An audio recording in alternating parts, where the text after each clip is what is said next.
Welcome to the Creative Voice Archive, a growing collection of conversations of the arts, where I talk about the ideas, the inspirations, and what it's like to be a creative today. My name's Tim Burgess, and welcome to the Creative Voice Archive. On this episode of Create the Voice Archive, I went to the studio of the artist Yaarit Mechany, well, I think that's how it's pronounced, whose work explores material, texture and the quiet language of making. We talk about the journey that led her into her practice, how ideas take shape in the studio, and the role that curiosity plays in the work she creates. This is Yaarit Mechany for the Creative Voice Archive. So I've got a question to start things off. For someone encountering your work for the first time, how would you describe what you make, but beyond materials and technique? I think I'm very interested in the past and the traces that we as a community have left behind, and I'm really interested in beauty, or beauty as I see it, and I see it as richness in shapes and decorations. And so I think in a way I try and collect it and maybe find a way to sort of preserve it by giving it a new life. So it's almost like, yes, this hunt of that I do for whatever I find beautiful and whatever I find that represents or has like an age to it. And I think, oh, this has a memory. It reminds me of something in the past, and probably it reminds other people as well. And then for me, it's got this value that I want to like take and try and give it a new life. Do you remember the first moment you realised making things wasn't just something you did, but something you were? I think it's not such a long time ago. I find making very therapeutic, and I think I've only realised it maybe like 10 years ago. And but maybe even beforehand I realised that I'm not necessarily making it for the money or for the career, but just because there's something in me that I want to carry on doing it, even if it brings no other value to my life, but the joyfulness of making. So you moved from Tel Aviv, yes, to London in 2012. Yes. How did that shift your sense of self as a maker? I think at the beginning, so I moved to do my master's at the Royal College of Art, and I couldn't really afford the tuition fee, because the tuition fee for foreign students is very high. But I was very keen on coming, and I really thought I would find bursaries and scholarships and stuff. I think it made me feel very confident with myself and happy that I managed to do that move, because the move was difficult.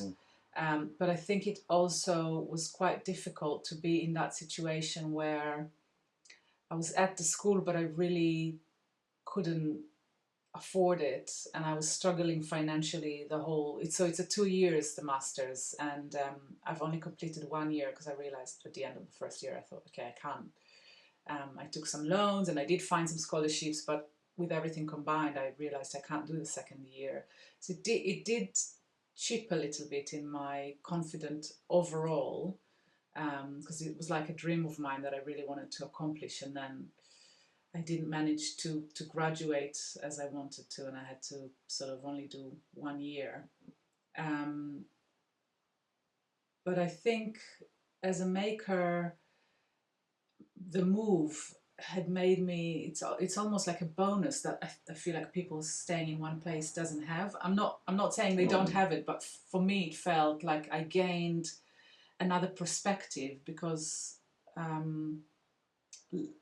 maybe also because Israel and the UK are so different in the way of, you know, their aesthetics, their design, their architecture, the richness, the heritage, the way they preserve things. You know, Israel has been like, you know, breaking and demolishing and then maybe rebuilding, but I feel like Europe as a whole and the UK specifically is more about preserving and honoring the past.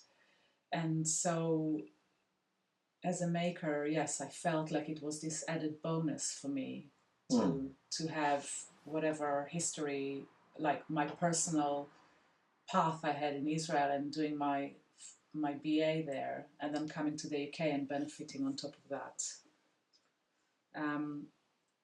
It does lead me to another thing. When I lived in Israel, it was it's all much smaller, and Tel Aviv wasn't then very gentrified as it was in the UK. So I had a studio in the south of Tel Aviv, and there were loads of makers and carpenters and metal workers and everything just outside my studio. So every project I wanted to make, I had like a network of people.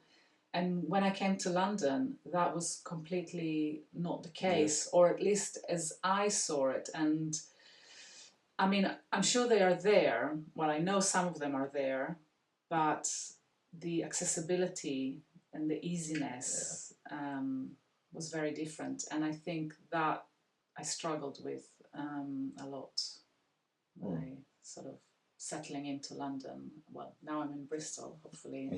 It feels different, but yeah. So, was there a moment in London where you felt your creative identity was split then? Yes. Past and future no longer matching? It's interesting that you ask that. The answer is definitely yes. I think as well, because I've done some furniture and light fixtures, and I sort of left them behind a little bit physically and emotionally. I didn't have the objects with me, and I didn't pursue making them. Everything became smaller in London. My studio space was much smaller, and maybe that links to your previous question, which I said about, you know, being able to create prototypes and work with professionals. I went somewhat smaller in my practice. All the objects became a little bit smaller. I started making more vases rather than big furniture, which I've done in the past. I am actually looking now into incorporating, sort of bringing my Israel Yaarit in to meet with this current practice that I do now, because I do miss it very much. But yes, there was like a split, and it's also when I came to London, I met my husband, which is English, British, and I had children, and so life really sort of took a different turn for a bit. Wow. So, do you ever feel like you're listening to the objects rather than directing them? Yes, I get stuck sometimes. When I start, if we're talking about my vases, for instance, I get a general idea of how I want them to look like, and then I have to sort of sculpt the bits in between with, I use resin, and I can't vision everything ahead. So it's almost like I have to have a vision of some of it, and then sort of work it as I go. And I have had moments in the past where I've done something and I was like, this is completely wrong. I have to take it off. Or I got stuck and was like, okay, I'm leaving this. I have to come back to it another time, you know, after a night's sleep or a few days. And then I try and let the work kind of pull me and tell me how it should look, or to tell me what it wants to be in a way, if that makes sense. I don't know. So it's more of you could have it on the side for like ages, and just, you know, you find it and you go, that's something, but I don't know what it is yet, and then you'd have to leave it for a bit, is it, or? I think maybe shorter than how you describe it. I think I get the vision at the beginning of what I want it to be, and then if I get stuck, I have to sort of leave it for a bit. Well, this cat vase is stuck, and I got so disappointed when I started making it. You know, you put some effort to it, so it's really difficult to then let go of what you've already made. Yeah. So you either like scrap it all completely, or you find the energy to say, this is good enough, I like it, but what I've done so far isn't good, so you have to take a few steps backwards. Yes, I don't know. I guess... Is that the aesthetic or the feeling coming from it? The aesthetic. So I had a vision of what I wanted it to look like, and when I started building it, I was like, this is not coming out like I wanted it to, and it's not something that I want to stand behind. And you get to a point where you just don't have that joy of making anymore, because you feel like the end is not going to look like what you believe in, and so the energy of making kind of get lost. I think sometimes I scrap it all together, but there haven't been many cases. I usually just fix it, break it, like take it apart and rebuild it till I'm happy with it. So the cutting and breaking that you do, the process, is it a destructive, feel violent, or is it more tender? It doesn't feel violent at all. It feels very tender to me, and I also have to be quite precise to make sure the object doesn't break when I make it. Yes, that's really interesting. I guess there is something violent in the concept of taking something, and I specifically talk about the past and the memory. And I usually buy it in a vintage market or a charity shop or something, and actually I break a piece from it, so I make it no longer useful or usable as what it was in the past. So you could say I'm destroying it in a violent, like that as an act is maybe violent, but I don't view it as that. The act of breaking it itself, yes, it feels quite precise, and I feel like I'm giving it a new life and cherishing it by making it into something new, which hopefully will have more value in the long run. Yeah. So when something feels missing from a piece, how do you recognise it's still the missing link? It's interesting because it has happened to me in the past. I've got loads, so sometimes I try not to buy anymore, and I tell myself not to go to charity shops or to the market, because whenever I go I find something, at least one thing, and there's always something that catches my eye. I'm like, I'm going to use it. So I have, you know, hundreds of objects, and then sometimes I make something and I'm like, there's just this like one missing piece. I have to like rummage through what I have, or it has happened in the past that I went on eBay and just like, or, you know, whatever, Etsy or something, and just had to find that specific, you know, something with the right kind of radius, right height in the color scheme of like the blues I worked with, or some pinks and stuff. Yes, it does happen sometimes, interestingly enough. And at what point of your work does it stop being many objects and starts becoming one, do you think? I don't know. I think from when I sort of find a few of them to combine together, when I vision it as a vase or a vessel, that is it. It becomes one new big thing. I don't see it as... I mean, I can still see it. I can still remember some of them. I'm like, oh, I only paid £5 for that one. Or, oh, I found that one in a charity shop. Or, oh, maybe my husband saw something and bought it for me. So I do see them as well as the pieces, but once I kind of combine them together, or once I even made a plan to make them into one thing, then they're a vase now. That's interesting. So your work speaks to collective memory. Whose memories do you feel you're holding? I don't know, actually, and I've asked myself in the past, because most of the objects I collect are not my childhood memories.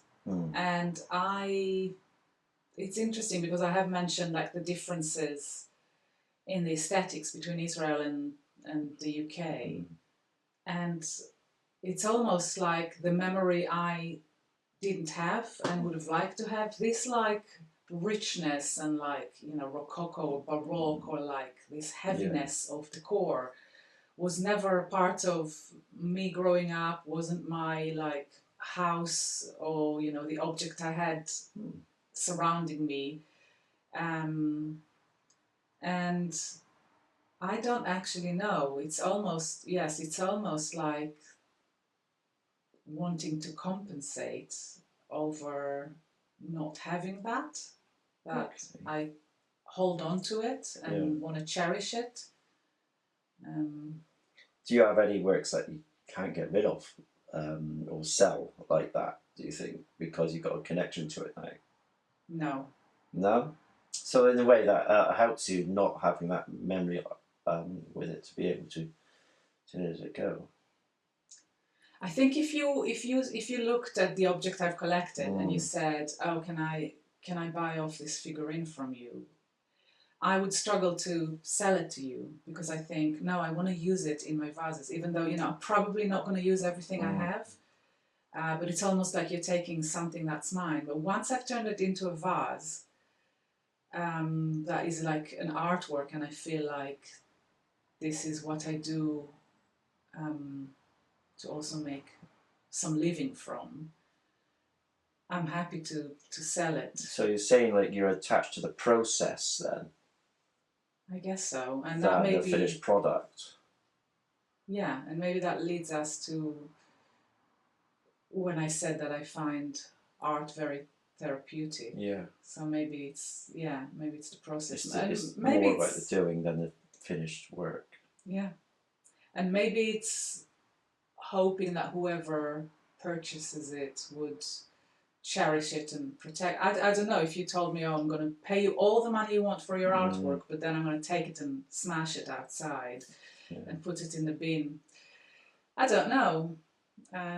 Would it be the case of you finding the objects that you're going to be put together then as well? Would that be part of that journey that you cherish to the finished product?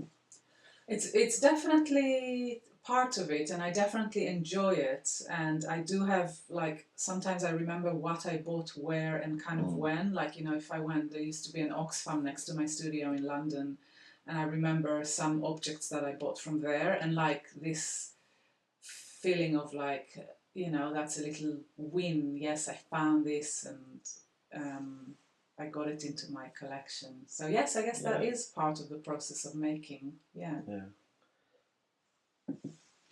So you've spoken openly about questioning the environmental impact of ceramics within your blog that I've kind of read. How did that relationship change you?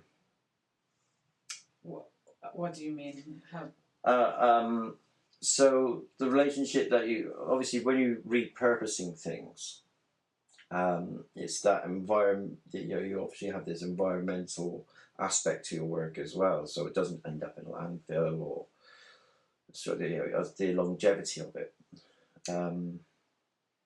I think I struggle a lot with throwing things away, not in the hoarder way of things, but sometimes when we moved a couple of times recently, and I'd want to get rid of things, but I would think like, oh, this could go to charity, or someone else can use it. Let's give it away on Facebook Marketplace. And my husband would be like, look, let's just get rid of it. And it's very interesting, because sometimes I'm just like, it still has a life in it. Like, why would we throw it?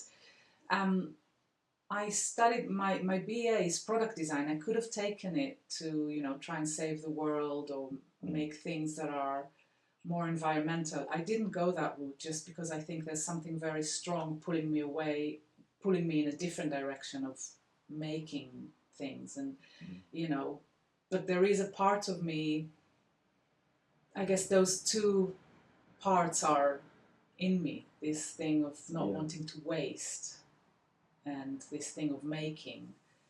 And yes, it's difficult to say that that the objects I make are environmentally friendly because I use epoxy resin, which isn't as such. But then, yes, I am sort of preserving and giving a new life to something. So I don't want to call it upcycling, so I feel like It's not. definitely not upcycling, but epoxy resin. Unfortunately, all artists have to use something as long as it's got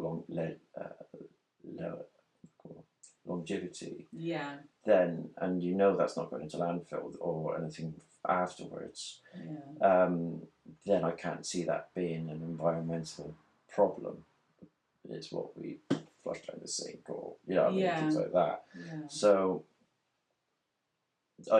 so there is a very much, you're taking some of those, I don't know, someone would say old-fashioned now, Yes, or yeah. some of that stylistic was in fashion once, and 1950s at the time, but now you're making it like a kitsch in a way. Yeah, yeah. So it's just a one-off. You won't see that. So that's quite interesting to say that the long purpose is there, definitely. Yes, and I think compared to the processes of ceramicist, it is much friendlier because you don't have to turn the kiln on, which takes loads of electricity, and there's almost like everything I mix with the resin I use, so there's very, very little waste. And yes, I collect things that probably, some of them are chipped, some of them are broken, some of them, even though they went to charity, eventually, if no one bought them, they just ended up in a landfill. So So writing seems to sit alongside your making, effectively. That's what I see. What does writing allow you to say what the object can't? I don't know. I don't think about that in that way. I will tell you what it is actually, I think writing is something I do when I don't have the time or the ability to create. So that there's a hierarchy. So first I would like to create the objects. If I can't do that, I would make some paper collages, which I also find really soothing. And if I can't do any of those, then I would probably write. And most of the blog posts I've written were when I didn't have the space. So I had about 2 years with no studio space. Yes, it was really, like, looking back, it was really difficult and had an impact on my mental health, actually. So I was doing a little bit in the house, but it wasn't the same as having the space to create. And my eldest, we're now trying to get him back into school, but he isn't, because he's on the spectrum and has some other challenges. He wasn't going to school, and I was really struggling to find time to do stuff. So I had sometimes like an hour with a laptop when I take him to a play therapist or something. So I'd be like, okay, what could be productive? What could I do that would still allow me to express myself? So it's writing the blog posts, I think. So your 5 words: maximalist, floral, organic. Can't remember what I wrote. Maximalist, floral, organic, feminine. Is it in there? Feminine and nostalgic. Yes, nostalgic. Yes. So it's maximalist, floral, organic, nostalgic, feminine. Which one feels most vulnerable? Probably the feminine. I feel like it's very difficult to be a woman in this sort of in the creating. And Is that still today? Not so much with the vases, because I'm not dependent on anything and anyone in making them so much. But throughout my studies and my career, and maybe more so in Israel as well, it feels like it's more it feels like the making side of it is more masculine, and it feels like when I put myself out there, they feel really feminine to me. Not everything, but especially those vases, they feel very, very girly even, very, there's something about them that they show this, I don't know, maybe fragility, or like this, like the richness of beauty. Not everyone create that, so I feel like I stand out a little bit, and not necessarily in a good way, or I don't feel very confident about it. Because if the majority is making, if the majority of makers or artists that do similar things to me make things that look different, and I stand out, it feels like I'm more in a difficult place. I don't know if I'm explaining it correctly. I think it's a combination. When I was in Israel and I wanted to make furniture, so I'd had to go to a carpenter or to buy the timber, or to ask some questions about the process, or to get someone to weld something for me. It's like a 27-year-old woman walking around in this industrial area where 99% of the people there are men. And it's just, it's very different. Times are changing. It seems to be this forefront of the system, because I think men also get that if they become across too feminine as well. That's not a manly thing to do. Whereas I think artists as a whole struggle with the identity that they're just trying to create something that's beautiful, and they're not really. Maybe it's just, as an artist, you put yourself out there, you're in a fragile situation anyway. I mean, depending on the person, like Picasso probably wasn't feeling any of those. Well, no. Well, I don't know. He's got history, but on his personal note. But we can understand his work a bit better from that. Another what for you now, as you say. I'm talking about Wells Cathedral. When you've shown your work there, I want to bring us to there, if it's possible. What did that feel like to place an intimate work into such a minimal space kind of thing, with all that grandeur of Wells Cathedral? It's got to be something. How did you feel? Yes, it was really interesting. I have to admit, I didn't know what to expect, because I've not been to that exhibition before, and actually had not been to the cathedral before. I thought it was a very clever way of them to sort of exhibit in that space, because it is it's very big and very sort of beautiful, but almost stands on its own, and you question how much you want to be interrupted by more objects there. Some things were site specific, so they were meant to sort of be incorporated in the space, and mine was shown in the cloisters, where they built sort of plinth with white backgrounds, which made it look, I think it was the right way to do it, because it did give a little bit of a sort of cleanliness. Bit of space. It's like a white space for the objects to be presented in. I think as an exhibition it was really beautiful and well curated, because you could like really enjoy the cathedral, and then it wasn't overburdening, if you see what I mean. I think so. But as I said, I'm a maximalist, so maybe that goes hand in hand with that, with me experiencing. Did that historical place, did it change how you seen the work, though? I don't know. I don't think so. No. I don't know. Because obviously, what I'm thinking is, you obviously think they may have a home, but when you have them on exhibition, it's kind of a different kind of display aspect, isn't it? Yeah. I don't know about the space necessarily, but they chose to put my. It's interesting what they choose to put next to my objects, which I couldn't see the link. Interest, like I wouldn't have positioned it necessarily next to those objects, but I don't know. I guess once you put something out there in the world, it kind of you lose control over it, and other people get to do whatever they want with it. Interestingly enough.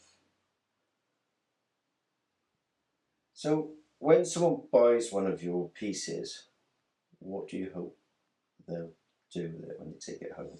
I hope they don't put it in a box and just store it somewhere with all the obviously that's the safest thing to do, but I really hope it brings them joy and kind of decorates their house. And I have items surrounding me where I look at something and I'm just like, I don't get tired of it. I'm happy I bought this. It brings me joy. It's nice. I like it. Yeah. And that's kind of what I hope they would have, whether they use it as a vase or not. I mean, they can be used as vases, but they're quite sculptural.